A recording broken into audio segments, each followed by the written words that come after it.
anime for Trashdwellers, and we are talking about that rapping anime, Hypnosis Mic. Rapping anime, an anime for everyone except for fans of actual rap music. My boyfriend worked in on me watching it and asked if there were any rappers in it, and I explained that nope, they're all voice actors. It opens with a political party called the Society of Words or something along those lines, made up entirely of women who have taken over the world and gotten rid of all weapons. Phew, whew, that's very impressive. No weapons, fuck. I guess that's the power of an all-women world government.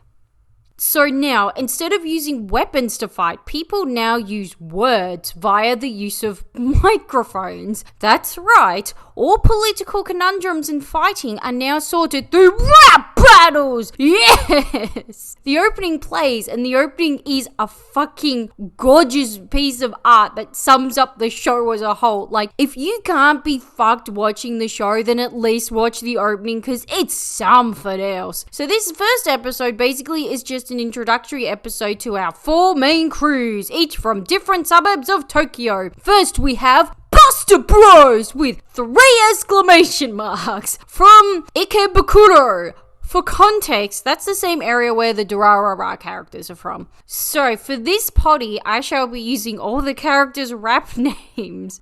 So MCLB and MCMB, that's short for little brother and middle brother, because when it came to bros in rapping, they took that concept literally. These younger brothers are called out to a warehouse where they're mobbed by another gang, and when all the henchmen come running out, they're all carrying microphones. Look, this anime saw the concept it was going for, and they took the go hard or go home approach to it. It was a trap, because it meant that the third member of the group, MCBB, we all know what that stands for, would be all alone when they ambushed him, and only a freak could survive that. Right on cue, MCBB crashing through the window of the warehouse saying, well then, I guess that makes me a freak, and the rap battle begins! They get out their mic and their gigantic set of magic speakers appear for the epic rap battle. MCMB does a little rap where he uses the lyrics from Stairway to Heaven, and I love it. I love it whenever they use lyrics from other songs and raps. I don't care if that one trashy clickbaity K-pop article I read stated that the random Michael Jackson song title rap in Dum Dum by Red Velvet said it was shit. It was a beautiful fucking moment that helped elevate that song to be one of the best and most fucking annoying songs in K-pop. It has the lyrics dum dum dum dum dum dum played like so many times. It is us. So they rap away the other gangsters. I will finish this bit about Buster Bros by saying that they are by far the most normal rap group in this series. Yep, it just gets better from here, guys. Next group, it is at one of the docks on Yokohama, and our heroes have come to do a drug bust through the power of rap. They are called Mad Trigger Crew. Their members are Mr. HC, and Wiki informs me that it is pronounced Mr. Hardcore. Thanks, Wiki. He's a Yakuza, and he is the reason that this show has an MA 15 plus rating, because he swears, but not when he raps, just when he talks, like, which is fucking lame. Come on, you rappers. Like, every 5th word you should say should be a swear word. Fucking every 4th word you say should be a swear word, since you can't use the traditional rap phrase, the N-word. So Mr. Hardcore's there, all big and buff and hot, ciggy hanging out of his mouth, ready to rap like fuck. Maybe Lucas from Wavy should join this rap team. He'd fit right in. There is 45 Rabbit. That is not a rap name. That's an MSN Messenger name. He's a copper, but basically he's that hot evil Megane in a business suit character. And then there is Crazy M, an ex-military guy. When the rap battle starts, Mr. Hardcore summons a massive skull set of speakers, and 45 Rabbits does the type of rapping where he's just shouting. This is my favorite type of rapping, because even though it's not supposed to be funny, I will always find it funny. Shout out to Fat Man Scoop! Also, Rap Monster does it in BTS too, so if you ever see me giggling whilst listening to a BTS song, it's probably due to that. Or their horrendous singing. But nevertheless, BTS are always a good laugh. and they saved the world from drugs. The end. 45 Rabbit doesn't have a lighter on him, so he essentially presses his cigarette against Mr. Hardcore's. Just a sweet little reminder that this is not a hardcore rap anime. At the end of the day, it's an idol anime with a slightly different coat of paint. Next group! This is the only group who don't show off their rapping skills through some type of fight, unfortunately. This group is called Fling Posse, and they're from Shibuya. There is Easy R. He's just some little Harajuku boy hanging out in his natural habitat, a gaudily coloured room with candy motifs everywhere. There is Phantom. He's a ye olde day style Japanese author, as you do. And then there's Dead or Alive. He's a gambling addict. He has no money, so in order to get more money to feed his gambling problem, the trio rap for the sake of a public performance instead of to fight off evil. But then they don't get a chance to steal their busking money because they're swarmed by fangirls. Easy R has the most obnoxious, high-pitched, whiny bitch rapping in existence, like fucking hell, Minwoo from Boyfriend, you have met your match. Our last group, I'm sorry, guys. I'm sorry there aren't more wacky rap groups. Who knows? Maybe some more will be introduced next episode. Fuck. I just realized, since they're all from different areas of Tokyo, they're like the Tokyo version of Eurovision! Man, I didn't think I could fall even more horrifically in love with this anime than I already have, but apparently I can. Our, unfortunately, last group are called Matenro. I'm sure whatever that means in Japanese is just as hilarious as the other rap group names. Their members are Doc.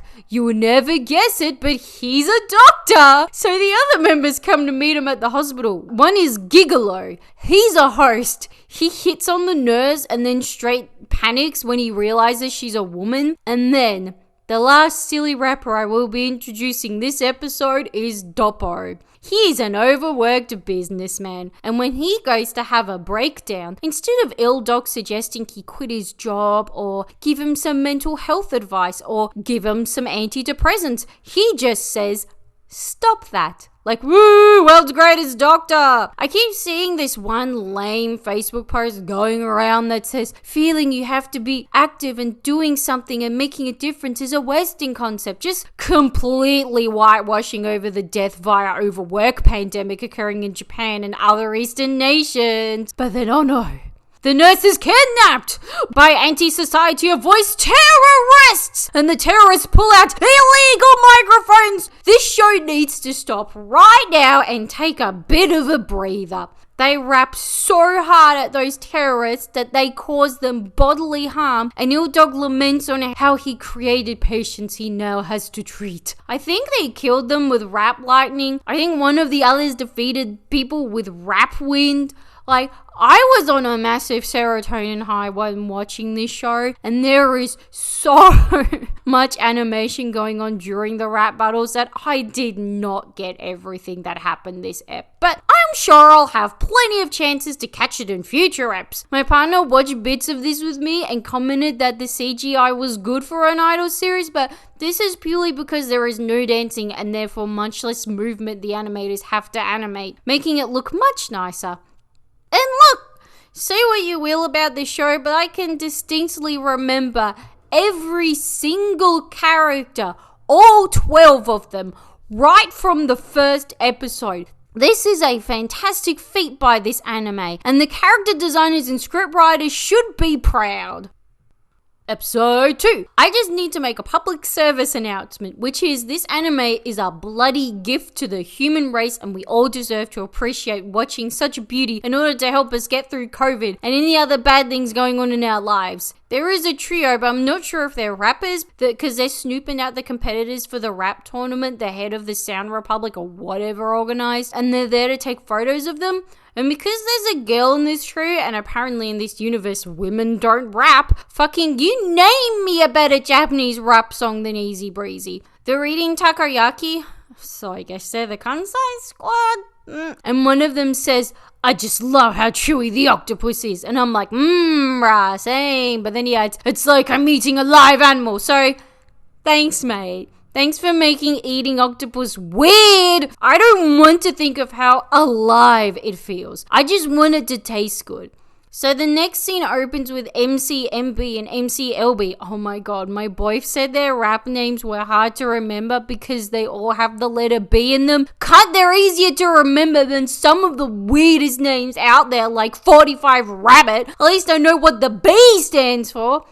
Speaking of B, the brother's cool hand pose is supposed to look like the letter B, but it's basically that dead meme from like 2 years ago where you make that hand gesture as if a person looks, and if the person looks, you accuse them of staring at your dick and slogging one. Does anyone else remember that meme? They accidentally gave MCBB the wrong meeting place. So the head of the Tenderloins gang is there again. Whilst they're talking to one another, trying to psych out the comp before the battle, a phone goes off. And the Tenderloins leader is like, manners, guys. Yes. Because when I think of what's important for being part of a gang, basic etiquette is the first thing that comes to mind. It's actually MCMB's phone, and he manages to connect it to the massive TV screen behind them, and MCBB rapping about how he's coming for them. Then Tenderloin's leader's like, oh shit, we better finish these two off before the big brother arrives, but it's too late, he's here and he's ready to rap, and his rap is beautiful. There is the line, do it for my bros, do it for the horde. Like, yeah, love that sibling love in the song / does Japan even have hordes? I mean, I guess it would, but they're just not as rampant with drugs or gun violence. So they defeat Tenderloin again. Opening plays again. Yes, the masterpiece of an opening that played last up is going to be an ongoing opening for the series. How spoiled we as a human race are. On another day, MCMB and LB are spending it cleaning BB's microphone, as you do, whilst MB watches soccer and LB does computer stuff. Yes, this information is important and comes back later. MCBB is out paying off some fella, I don't know why or what for. All I know is this guy tipped BB with all these sweets that he doesn't even appreciate. Then a man appears, taking a girl hostage, holding her at mic point. The cops can't do anything because he reveals he has multiple mics strapped to his person. He locks in the cafe. Since MCBB doesn't have his mic on him, he's powerless. They get a hostage negotiator in to talk to the mic man over the phone. MCBB does stand up to him and his multiple mics a couple of times, only to physically fall to the ground from the power of multiple speakers. Also, this guy's rapping is shit. Like, deliberately shit. Like, oh my god, MCBB, I don't care how many mics this guy is carrying, you should still be able to stand up to his weak beats. The bros see what's up on TV, and LB can hack into the security system because see him liking computers did come back. Then they get the mic to MCBB through MB kicking a soccer ball through the window because see him liking soccer did come back.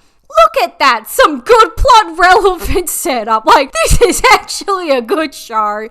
And the bros rap again about how they run this city. MCBB's rap is so powerful and beautiful that he raps a roller that runs over Mike Man and leaves him feeling refreshed. In case I haven't stated it yet, this show is basically if Hirohiko decided to write an Idol series. MCMB rapping about being like Cerberus.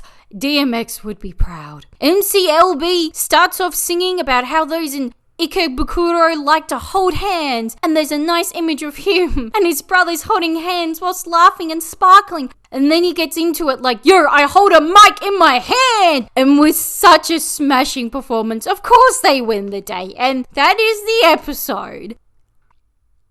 Episode 3, it's all about Matenro. It opens with Ildok there with a small child who he says can go back to school again, and the kid asks if he can go back to his Shadow Clone ninjutsu training and just kind of jumps around whilst doing that Naruto hand pose.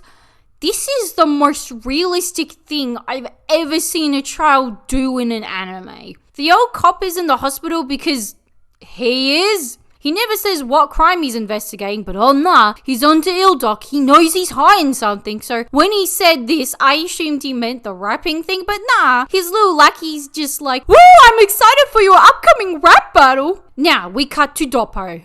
Poor Doppo. See, from reading the subtitles in the first ep and checking the wiki, fun fact, I don't have the brain capacity to remember 12 different silly rapper stage names. He was always called Doppo, but in this ep, Gigolo refers to him by his actual name, which is Dopamine, which is so much funnier than Doppo, so we're gonna call him Dopamine from here on out. Poor Dopamine's at work, and everyone's dumping their extra work onto him. On his way home, there's some fangirls talking about his rap group, and they're like, yeah, I love Ildok and Gigolo, but who's the other guy? Proceed to walk into Dopamine, and then get all mad at him and treat him like trash.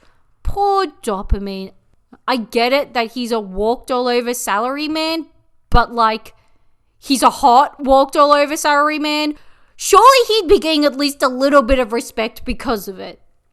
He gets onto the apartment he shares with Gigolo, and there's a dead guy on the couch. So in his half-awake crazed state, he calls Gigolo, whose response is, "You killed a man? Nice!" When the fuzz arrive, Ildok sneaks them out of the apartment. He calls up Mr. Hardcore, the gangster, who through some dodgy shit is able to get him CCTV footage of who entered their apartment. Whilst he's on the phone, he's with Crazy M, who, since he's a soldier, offers some delicious cooked lizard. You laugh, but this is how Minho from Shining was living his life after he refused to take early military discharge due to COVID to instead rough it out with the trainees. In this CCTV footage is some ex-host Gigolo used to work with, but who got fired because he wasn't bringing the club in enough cash, but also because he was hitting on the customers like, bruh, that is his job. Whilst they're rushing around, our photography trio from before is back, and they're all eating waffles, and the big buff guy's like, this doesn't taste like meat. Is that just how he responds whenever he eats anything that isn't meat? Which should be most things. Or he just never shits. Ever. There are two options here. The lady noses Ildok's van, so she tells the one guy in the trio with the camera, hey, maybe you should take a photo. And he's like, I'm a street photographer, sweetie. I don't do news. I do cute blogs about how fluffy the waffle I'm eating is. Then she reminds him that, strangely enough, he makes more money from his news jobs than he does from his self-serving blog. And though he does try to argue the importance that is the fluffiness of his waffle, he realizes that, yeah, maybe unearthing a possible crime is more important than telling people how delicious waffles are. A fact that I'm sure everyone already knows anyway. Ildok's master plan to find this guy is just to bash up all the gangs in town until they've eventually bashed up all of his ex-hosts' gangmates in order to lure him out. You don't get to see the battles, unfortunately, but the aftermath is just all of the gangsters lying passed out on the floor with mics near them. Pure art. The cops keep following after them, and they're like, Jesus Christ, how did this guy find this many criminals for us in a single night? So they rat out the ex-host, and this whole bloody soap opera affair. Mimi-chan, a customer at Gigolo's host club, loves him, but hates Dopamine, who lives with him. So she got her boyfriend / the host she'd always spend time with at the club to frame her husband's death on Dopamine, who he killed, but he wanted to frame it on Gigolo because his girl loves Gigolo. Doesn't matter if you don't get it, just know that it's a silly mess. So the way Gigolo's phobia of women works is that he's scared of women, but once he puts on his host jacket, he is ready to roll. I think he still likes men, we'll say that for now. Dopamine cracks from Mimi-chan saying how pathetic he is and starts the rap battle, rapping into his shitty old 2000s flip phone whilst his intense magic speakers appear from a briefcase. The song is like a lame 90s-ish rap song, like a real letdown. Oh my god, NCT is supposed to be releasing a 90s rap sound song and is either going to be the most amazing thing I've ever heard or the biggest insult to music known to man, and there will be no in between. I'm so stressed over it. And 90s Love, which was released, though it was a good song, it wasn't a 90s song. Like, there's those blow-up T-Rexes in the film clip that went around in the 90s, and the singing isn't all weird, and the rapping's actually pretty fast, and the film clip's cool. Like, nothing about it was a 90s song. Gigolo raps, "What up, my friend Doppo?" which is the best line of the song. And in the chorus, they say, "Jump around." And honestly, the original "Jump Around" is better, which is saying a lot because it's not that crack hot shitter song. They saved Dopamine from being locked up manslaughter, even though the hubby survived. He was lying unconscious with his eyes open after strangulation. If he is alive, he is also brain dead. And hey, good news for old stepped on Dopamine. The press took a really nice photo of him. But all the comments are, "Who the fuck is this guy?" Episode 4. So, it opens with Mr. Hardcore bashing up some other gangsters on his turf. Like, they are all standing there with knives out, yet still he somehow beats them with his mic. Don't try this at home! So, the rap team Matenro meet up for a meeting in what I presume is Mr. Hardcore's mansion. Like, they're just in this big fancy office and no one is mentioning that a gangster having this much wealth seems pretty dodgy. One of his lackeys is there. Mr. Hardcore throws him some cash for his sister's b-day. Ooh. I wonder if this will come back later. 45 Rabbit says his dream mission is to eradicate drugs. Unlike Giorno Giovanni, it's eradicate drugs for everyone and not just kids. But in order for this to happen, he needs to climb the ranks in the police department. So he decides to get his friends, aka ex-military and a gangster, to help him get rid of the gangs that's trying to take over Mr. Hardcore's turf. And then he takes all the credit for it because yes, I'm sure the best thing to help with the eradication of drugs will definitely be a crooked copper. So this gang is having a meeting at their dodgy casino and who's there but Dead or Alive, aka the character with a severe gambling problem that they've decided to turn into a cute character gimmick. Same with Doppo and his depressed, overworked businessman gimmick. Really weird. The photography trio are watching him and going, "Man, he's been at it all day. He really needs to stop." Okay. If you guys have been trailing this guy for the whole day, didn't you think that maybe you had at least some moral obligation to stop him from gambling away his life savings? Crazy M isn't properly mingling in with the crowd because he's too good at gambling. He's so good at gambling that he can pay off some of Dead or Alive's debt to the casino. But Dead or Alive's in so much debt that they have to call up Easy R for some extra dough. You'd think Easy R would have kicked him out of his rap group if he's such a strain on them financially. Dead or Alive is so povo at times, he has to eat Crazy M's Fireside Lizard specials. Mad Trigger are D and Ming because they were attacked by some of Crazy M's ex-comrades. He confesses that whilst in the military, they performed war crimes for the sake of world peace. Oh my god, he's a war criminal. But only their captain got arrested, so now him and the rest of the army bros are aiming to help him escape from prison. You know, he was put in prison for a very good reason. In fact, from the sound of things, the rest of you should be there as well. There was a snitch in Mr. Hardcore's gang, and it was none other than the only lackey of his the audience has ever been introduced to. And look, they even blackmailed him into doing it via kidnapping his little sister. Even she had a play in all of this. Crazy M is there talking to his old military buddies about how doing the wrong thing in order to get their captain out of prison doesn't make it the right thing. Even though every single one of you have performed war crimes for the same reason, and heck, Crazy M, you're helping out with this bust purely to give undue credit to 45 Rabbit to help promote him, you hypocrite.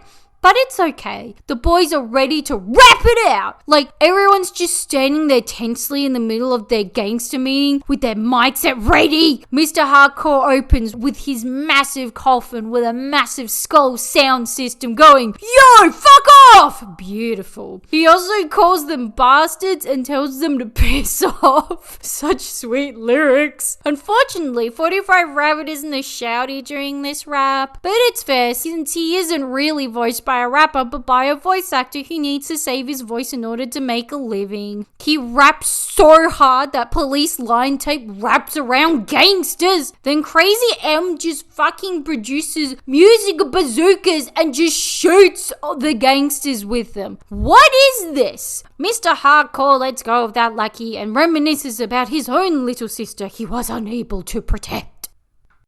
Episode 5. It's all about Fling Posse, the trendy Shibuya group. Dead or Alive is there talking about how he has no money from gambling and his rap mates are really nice about it, and instead of finding a helpline he can call or therapy he can go to help with his gambling addiction, instead they just tell him, well, you shouldn't have gambled, so starve! One of them tells him to get a job and he replies, gambling is my job. Not the healthiest mentality to have, mate.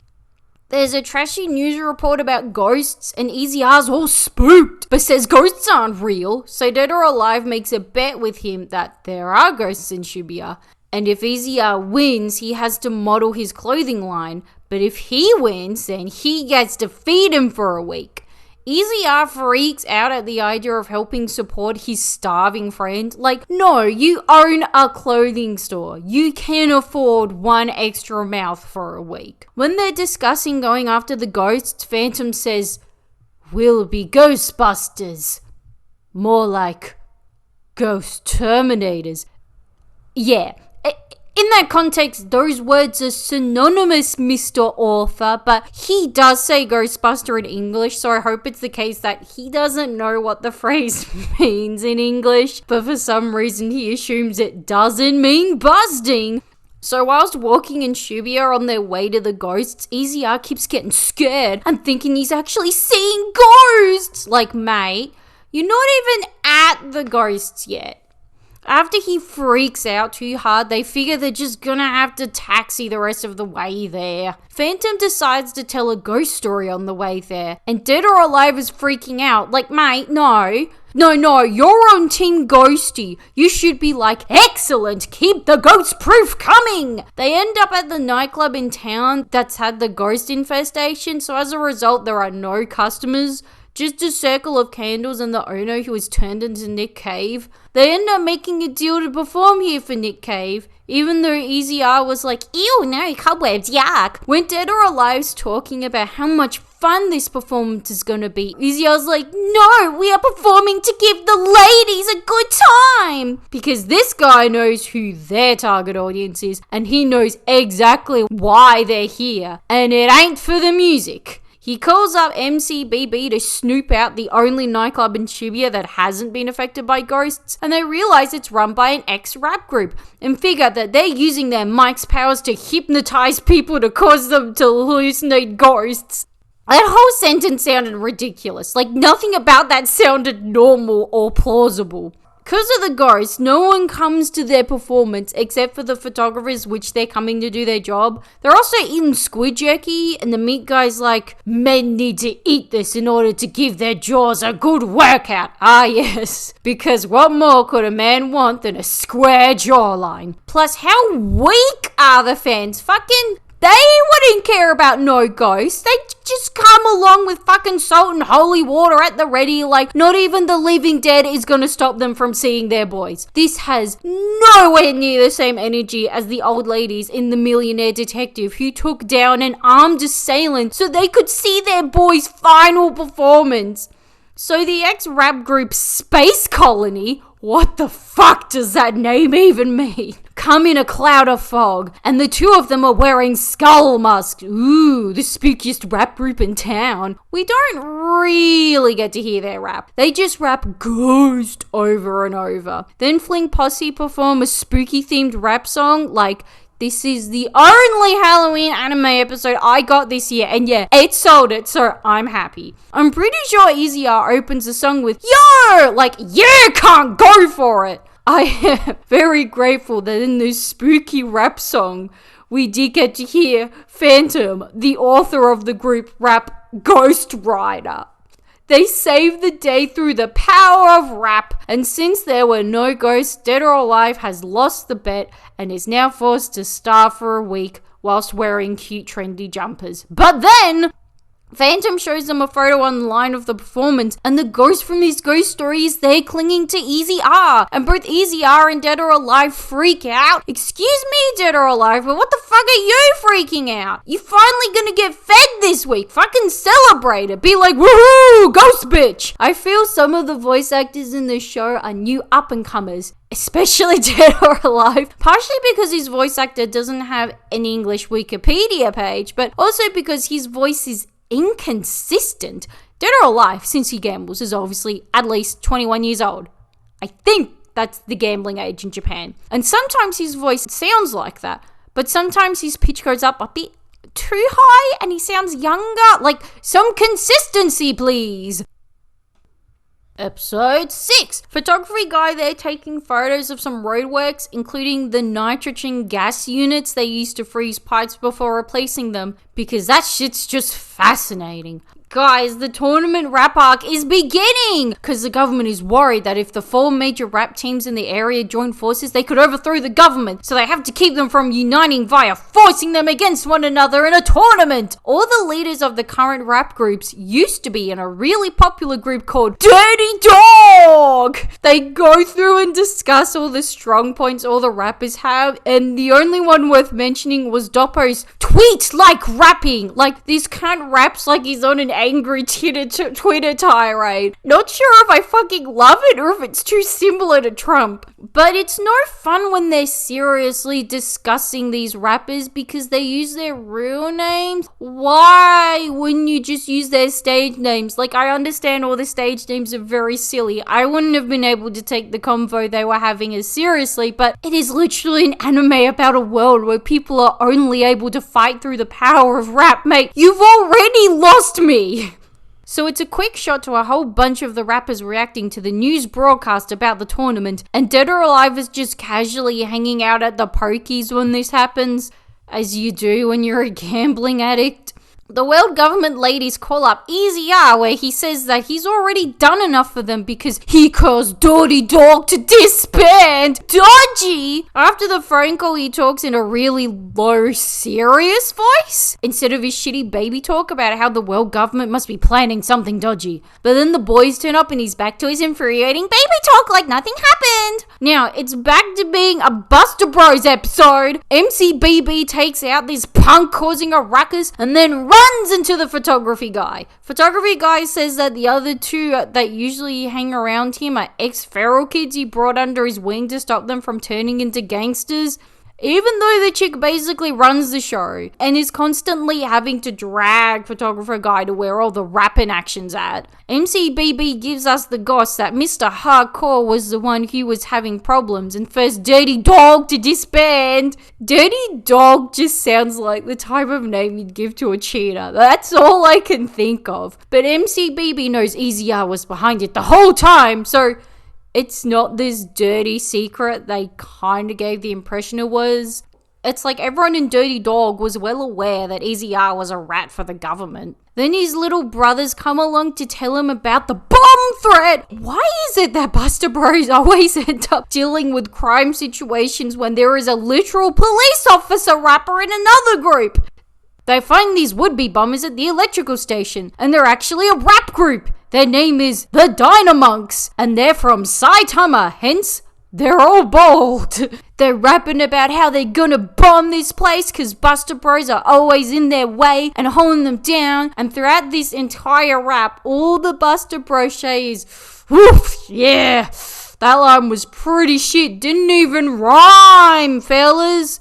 I feel like bombing an electrical power plant because another rap posse was kind of mean to you is a bit much. So through the power of rap, the Buster Bros are able to defeat Dynamonks, but not to safely detonate the bomb. Apparently that's beyond the grasp of rap music's ability. There shouldn't even be a bomb to begin with because the world government got rid of them all. But it's okay because the photographers stole a truck filled with nitrogen to freeze the bomb. Hey, that nitrogen truck did come into use later. Aren't we lucky our photographer just happened to be interested in something as bland as taking photos of construction sites? Then they defeat the nobody rap group at the tournament, who we don't even get to see because that's just how insignificant they are to the plot apparently. Episode 7. We see Buster Bros win a match and man is it shit. They just sing in a rap battle and it has lyrics like keep on moving and everybody say whoo. Like, I hope it was to demonstrate just how weenie and pathetic their competition is so they can beat them without even rapping. The photography group are there and the meat eater goes off to watch Fling Posse, even though I'm pretty sure the main photographer said he'd be the one to go out that way. But yeah, he ends up talking to EZR and says, my name is T-Rex and I have dinosaur DNA running through my veins. Like, yeah, I'm fucking sure, kid. Who the fuck let a dinosaur kin be in an anime series? Are dinosaur kins even a thing? I know dragon kins are. Is it like a subsection of dragon kins who are more dino kins? Whilst T-Rex is talking, EZR's having an inner monologue, but it's in his real voice, aka low and mysterious. For a bit there, I wasn't sure who was talking. Dopamine's at work, feeling depressed because his boss gave him all this extra paperwork to do, and then one of his work colleagues says he thinks his rapping's really cool. As in, he actually realizes Dopamine's a part of the group. Oh my god, it's his only fan! And that he'll cover his extra paperwork for him so that he can make it in time to the rap-off. Guys, he got a hot little businessman boyfriend.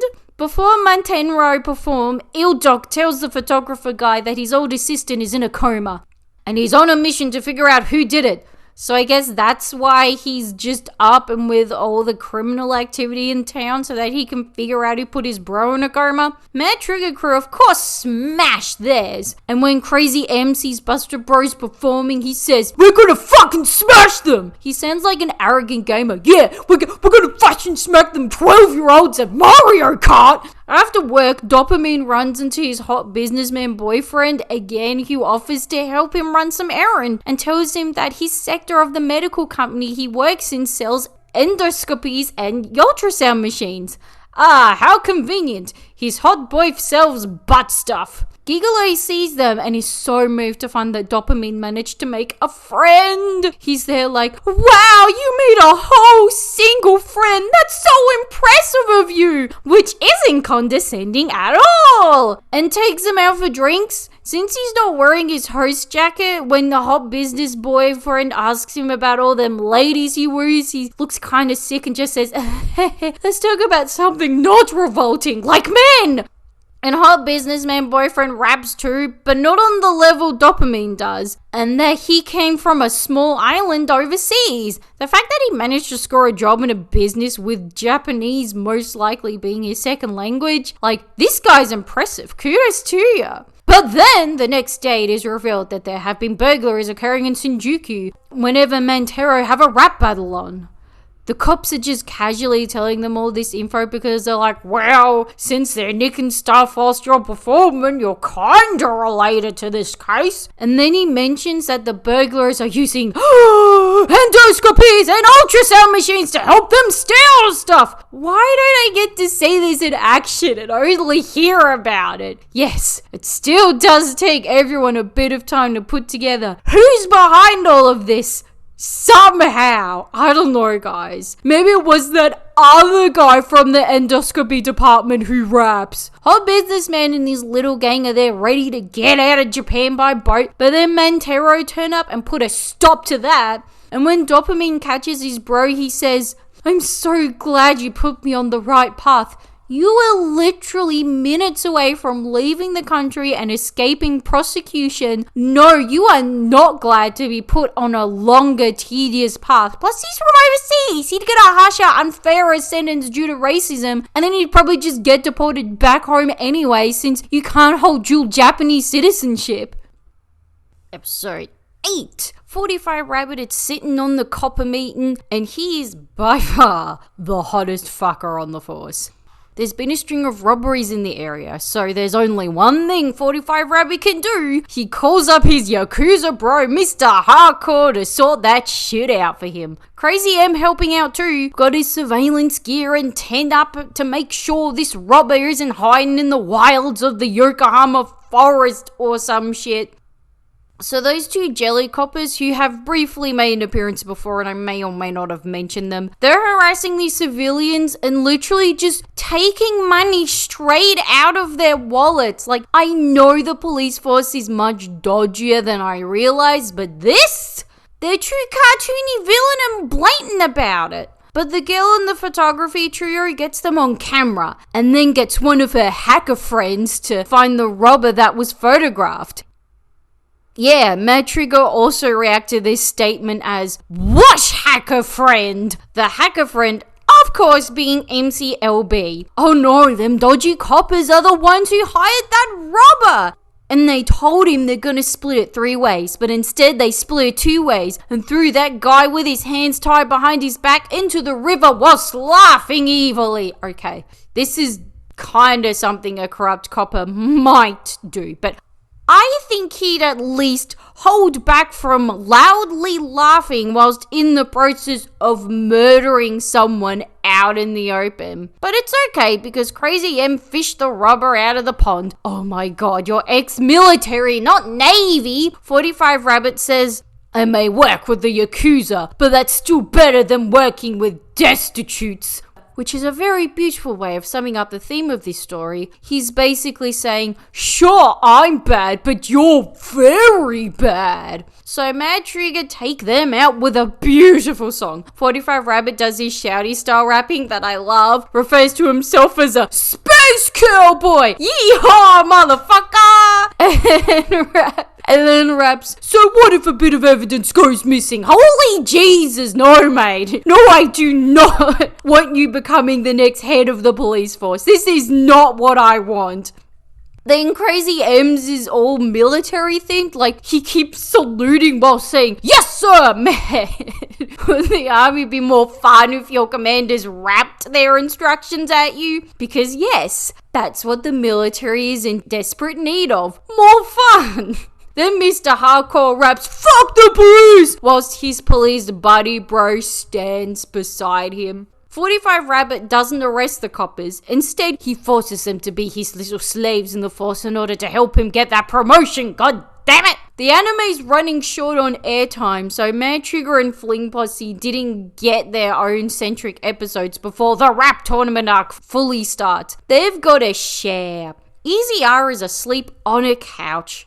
There's no empty cans or bottles lying around him, so I don't know if he just had a bender or if he just always sleeps on a couch. He gets a phone call about Dead or Alive being held hostage over gambling debts, and at first he's like, yeah, fuck him. Then he realizes, hey, maybe leaving his friend kidnapped with gangsters makes him a complete asshole. Phantom joins him, and when he asks him if he's planning on gambling, he does annoying fancy literary talk, may I will not, and Easy R somehow doesn't punch the daylights out of this prick through frustration. When they come to get Dead or Alive, his captors say they can gamble to get him back, and if they lose, then they'll ruin their voices via aiming a hot air dryer at their mouths. That's such a pussy way of doing it. Cunts need to be fucking cutting the vocal cords out serial killer style. God damn it! Dead or Alive decides that since so much is riding on this, they should use an experienced gambler, such as himself. Okay. Okay. Yes, you may be experienced, but you're also in a fuck ton of debt as a result. Like, you're experienced but shit, mate. Like a 45-year-old hooker with back problems. He goes anyway, having been given rigged dice by his captors, but wins because one of his dice is standing up on one of the corners, meaning that it technically has 3 sides up. Yeah, I know. That is so stupid. But then they show the dice are rigged and defeat them in a rap battle anyway. Episode 9. Warning, this episode is amazing! So, it's our 4 groups waiting for the epic rap battle, and it's established that MCBB and Mr. Hardcore got beef, and that Easy R and Ill Dog got beef. Their beef gets so heated that they gotta get their mics out. Ildok shouting as he does so, self-defense! But then one of the government officials arrives and 45 Rabbit's like, chill guys, it's my boss. Mr. Hardcore respects 45 Rabbit's job security via shouting in the official's face, what the fuck you doing, you fucking bitch? The first battle we see are Buster Bros versus Mad Trigger Crew. Their beef is that Mr. Hardcore put my brothers in danger. Said danger was getting them kidnapped, but in the flashback he's holding him back from pressing a red button, and the connection to this button being pressed and how it leads to his little brothers getting kidnapped is not clearly explained, so who knows what happened. Mr. Hardcore has beef because he swayed his sister with his golden tongue, aka she found out some dirty gangster shit her bro was up to and decided to head the fuck out. Yeah, nah, can't blame MCBB for that one.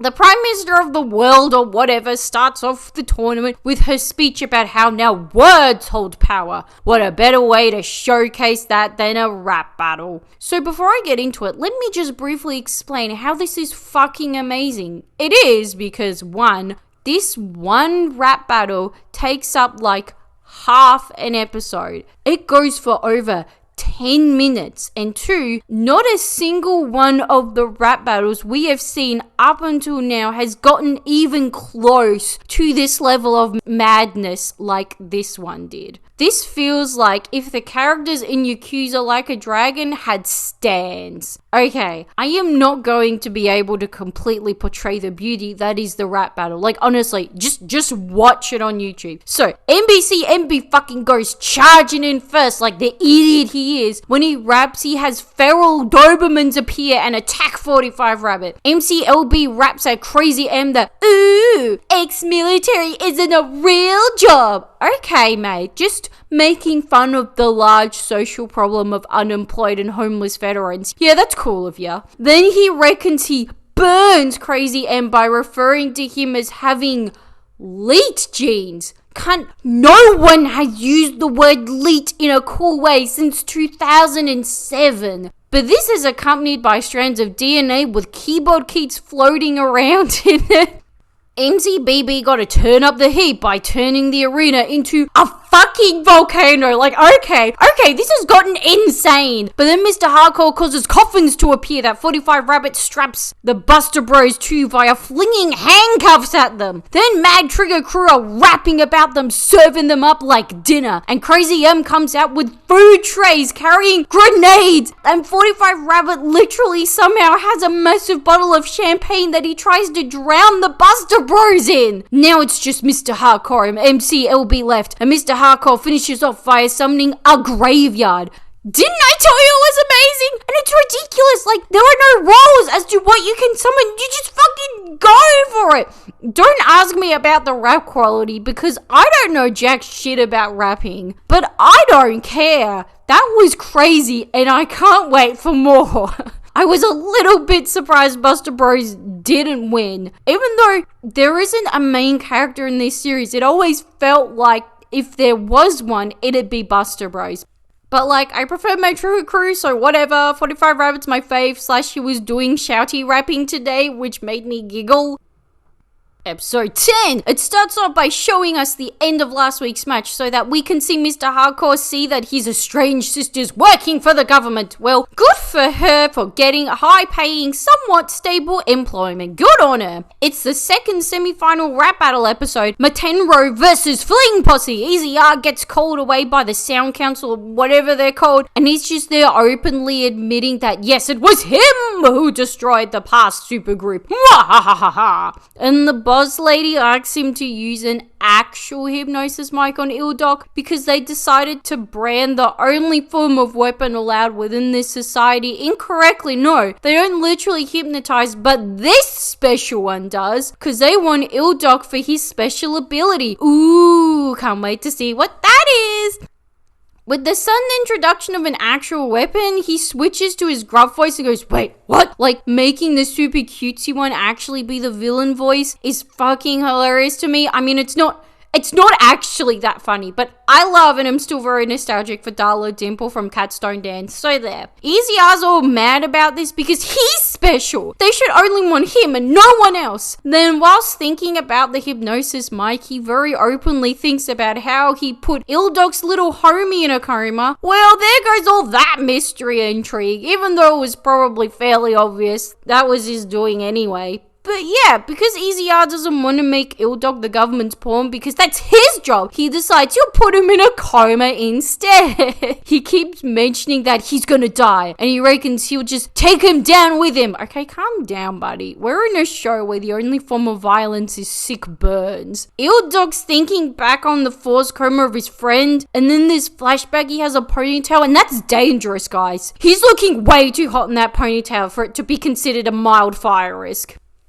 And ooh, the battle starts, guys! It starts with Dopamine's pathetic attempt that's quickly swift away by Dead or Alive's rapping. He says Dopamine's like an animal that just does what his masters tell him to do. And he fucking has animal carcasses from the butchers hanging up. Like, fuck, you can create anything with your magic rapping abilities and you chose to create that? Giggler has an attempt at Phantom, who scoffs, you normies are so boring, or something like that. But like, he's a host participating in a rap battle. There is nothing normal about that. Phantom wraps up and covers Gigolo's body in the word die. Alright, Mr. Edgelord, what else are you gonna do? Write about him in your death note?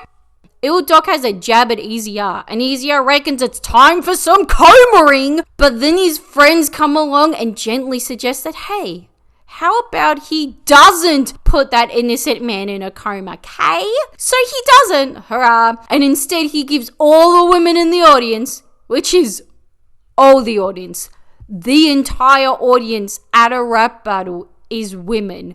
Considering who the rappers are, this is fair enough. And then wraps the opposing team up in little presents with dogs on them. Because yes, the team are dogs and dog poo. And he raps about how stupid they are. Like, he literally just raps the word stupid like 10 times in a row. Look, I do not know absolutely anything about rapping, but I do know that I love candy and that calling someone stupid over and over again appeals to my juvenile taste in comedy. So guess who I'm cheering for today? And then we see Ildok's amazing ability. He heals his teammates through the power of rap. Maybe I would play video games more if during the battle my heal is constantly throwing sick rhymes out. And then Easy R reckons, right, it's time for full team attack! And this time they attack via creating a balloon world with a candy house and continually popping balloons near Ildok and Gigolo's ears. No wonder they're done after such a brutal attack. And so Fling Posse have won.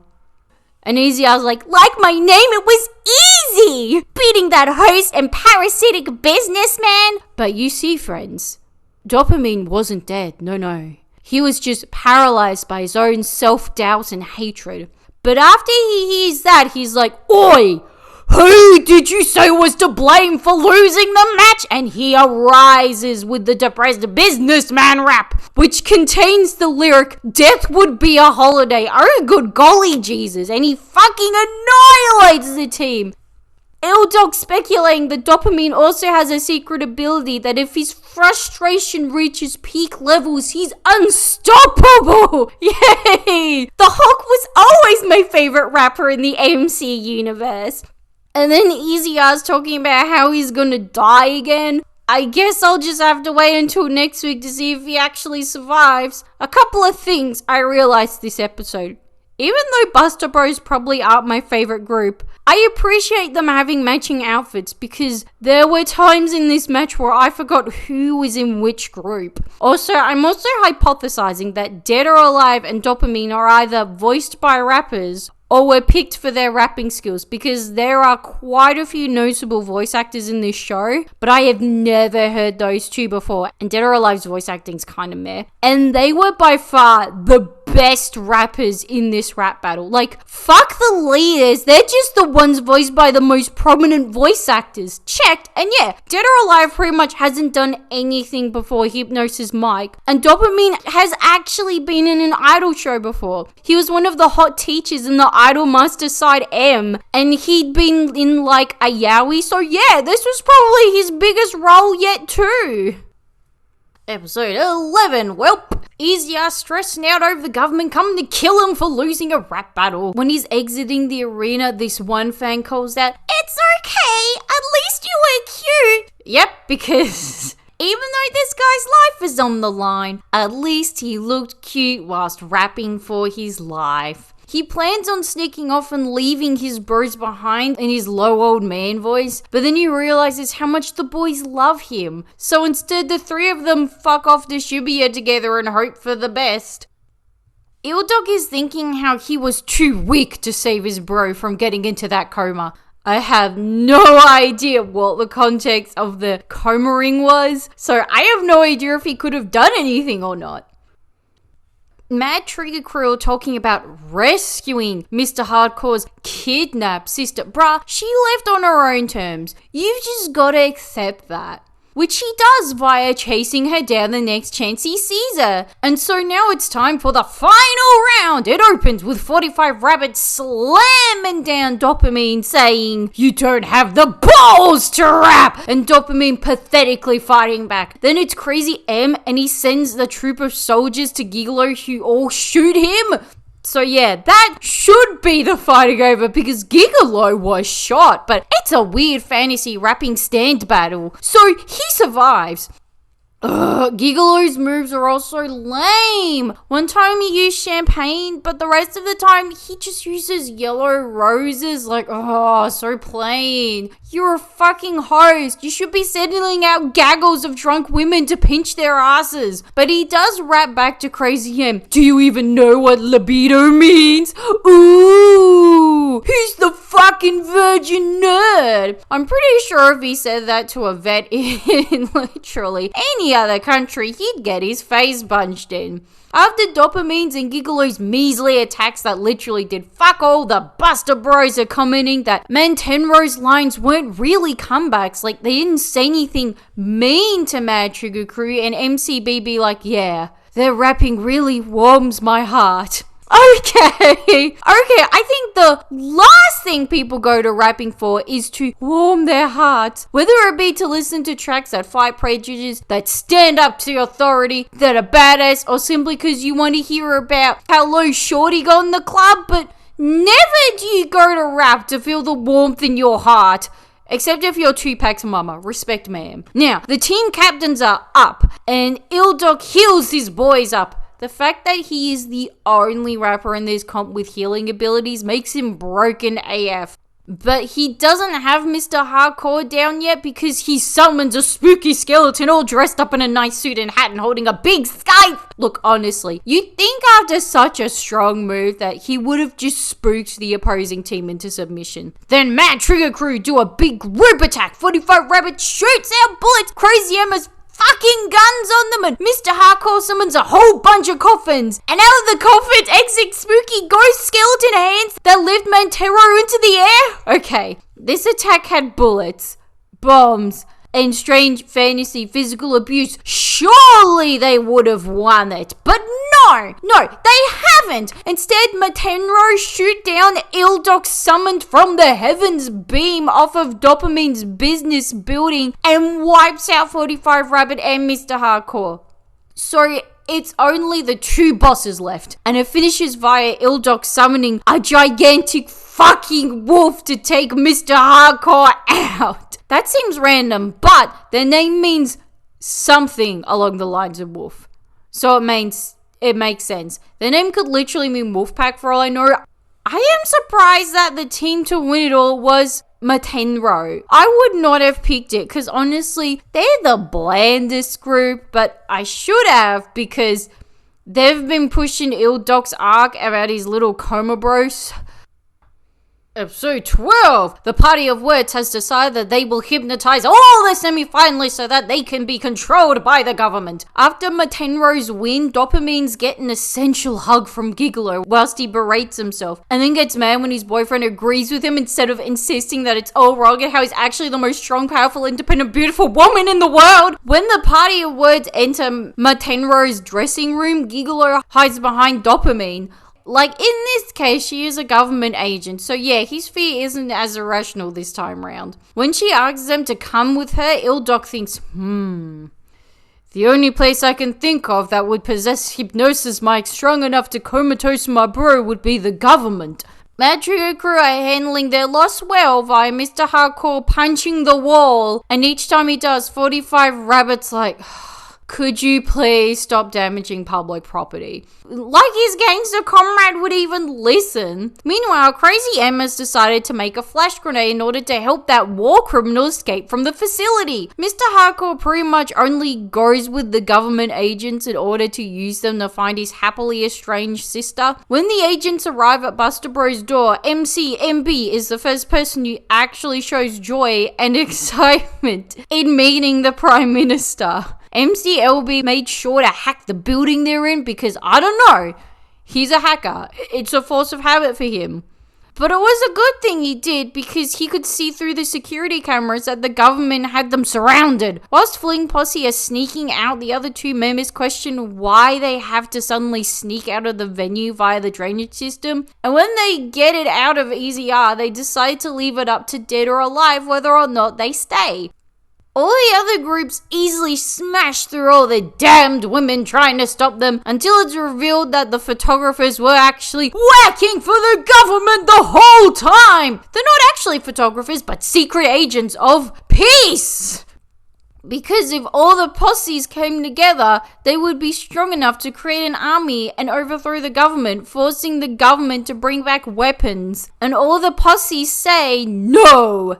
It's weirdish that the theme of this show is celebrities not bowing to the government, since like all Japanese celebrities do it to a T. Their rap music is traditionally anti-establishment. Hey, it could be the case with the Japanese rap scene for all I know. The main photographer keeps talking in English phrases and he says, to make an omelette you need eggs, instead of in order to make an omelette you need to break a couple of eggs. And it drives me nuts because it is correct, but it isn't! So now they have to have a rap-off against the photographers, or as they're called, secret aliens! They open with the only woman so far to compete in a rap battle, and she sings. Not raps, but sings. She never raps, because in this universe of rapping, they cannot possibly have a single woman rap. Which is ridiculous because, hello, Easy Breezy by Kelmiko is the greatest Japanese rap song, like, ever. Apart from the pokey rap, of course. The T-Rex creates T-Rexes, and then fucking gigantic T-Rexes break through skyscrapers they seem to have been formed in. This is the best rapping ability in the show. There is only one episode left of the show, so unfortunately, we will not be able to see her in full glory. The government cheats in the wrap-off and turns off the hypnosis effect of the good guys' mics. Crazy M saves the day via using his flash grenade, aka the only real weapon used in this tense conflict. As they're escaping like the true millennial he is, MCLB is freaking out that there's no internet access. But don't worry, Crazy M's able to access a walkie-talkie because, as he puts it, there's still secret military technology that the government doesn't know about. Everything that comes out of this guy's mouth is illegal and dangerous. Like, yeah, I can see why the Power of Words party would be genuinely worried about him. Episode 13! I feel like it's been ages since I watched a standalone series with 13 episodes. They all come in 12 episodes these days. But whatever. Episode 13, let's go! Fling Posse are caught by the government. But secret aliens are nice enough to sneak them out where the other rap groups are via the Prime Minister's secret train that goes straight to her office. Which apparently can also stop off near a random bridge in Riverside where all the rap groups are chilling. Unfortunately, the last final showdown with secret aliens is not on the classic anime anime riverside, but instead on the bridge. The penultimate rap group, Dirty Dog, reassembles to defeat them. Well, Ill Dog, MCBB, and Mr. Hardcore reassemble. Then Easy R asks to join, and Mr. Hardcore's like, nah, fuck off! But then they're like, mate, we all need him to get the team back together. So he gets to join too. This means that it's 3 against 4, which isn't really fair. When their rap name pops up on the screen, it isn't Dirty Dog, but the Dirty Dog. The D really makes all the difference. When Secret Aliens girl called Iris rap, and would you look at that, she actually gets a rap this week. Nice. It's nice to know that in fantasy rap world, women are allowed to have special rap abilities too. Mr. Hardcore brings out sperms that form a floating ghost skull, and then brings back his gangster skeleton Death Reaper. Surely that would have won them the match, surely! Fling Posse raps out all these rainbows, but unfortunately the gay agenda is simply not enough to take these aliens down. In English, alien is like a super derogatory word for foreigner, which is who everyone in Secret Aliens is. So whoever named them got the alien equals foreigner part, but not the that's a bad thing to say part. Kind of like in a wavy photo shoot where women was wearing an Agent Orange badge. Like, yeah, the designer got that the symbol for Agent Orange looks like a badass toxic waste symbol and that a hard boy like Win-Win would wear, but not the whole that's a bad thing part. Rex brings out his dinosaur again and tries to rap the word Tyrannosaurus. Like, yeah, nah, mate. Too long and cumbersome for that. When Tom, they made his name super exciting. Raps, it is like 50% nonsense English. Like, man, I get it. Whoever wrote this rap doesn't speak English, but Jesus, does it show. But his English is so strong that it almost takes out the Dirty Dog, and oh no, they don't think they can beat them. But then all of the other members appear and they reunite as one, and they rap the second not heard verse of the opening theme, and I was so excited. But if you've already listened to this potty, you're probably pretty well aware that I tend to get excited a tad bit easily, so I'm probably not the most accurate measure for how exciting something actually is. They act really like, we did it team, we defeated them, and give some like deeper meaningful speech about rapping or whatever, even though there was 12 of them and 3 of Secret Aliens. Like, that's just annihilation. You are the bad guys here. MCBB tells Tom that they won because rapping is fun. Well, I'm glad to see that the standard Japanese entertainment philosophy seen in idols also penetrates to the rap scene. And I'm sure all the forefathers of rap in American rapping about gang and police violence were also rapping because it is fun. So they win. To be honest, I'm not even sure why this rap battle happened in the first place. So the second in command lady appears and Secret Aliens don't do what she says because they're not hired by her. They're hired by the guy they created Hypnosis Mics. Cue cut to a seedy looking guy and gangster girl on a couch smoking and sneering. This is definitely one of the top quick cuts in anime I've ever seen. So it looks like they're gonna have to rap against the second in command lady, which would be sick, except MCLB has to spoil the fun by saying, whoop, I recorded all the dodgy shit you said and I'm gonna upload it to the net. Fucking nerd. When it looked like they were about to rap against the literal government gigolo muse, jeez, not even my power would work on her. Yes, gigolo. The guy with yellow rose petals, aka the shittest ability in the show, where he considers he's powerful enough to say that statement. But his voice actor is one of the only 2 VAs in the entire show who can actually rap, so maybe it is a fair point. The government is talking to the creator of Hypnosis Mic and planning their next scheme that honestly we'll never be able to see, because I haven't heard anything about a second season, unfortunately, which involves Mr. Hardcore's sister. It ends with a solo rap ending 4-on-4 rap battle between the 4 teams. Essentially, the only way to end a rap battle. That was Hypnosis Mic, which was fucking amazing and everyone should watch it. Not if you have a genuine passion for rap music, then you'll hate it. But yeah, it is so dumb and over the top. It is an absolute ball. Also, it had a new song and performance every episode, which gives it a tick towards being a good idol show. Here's the thing.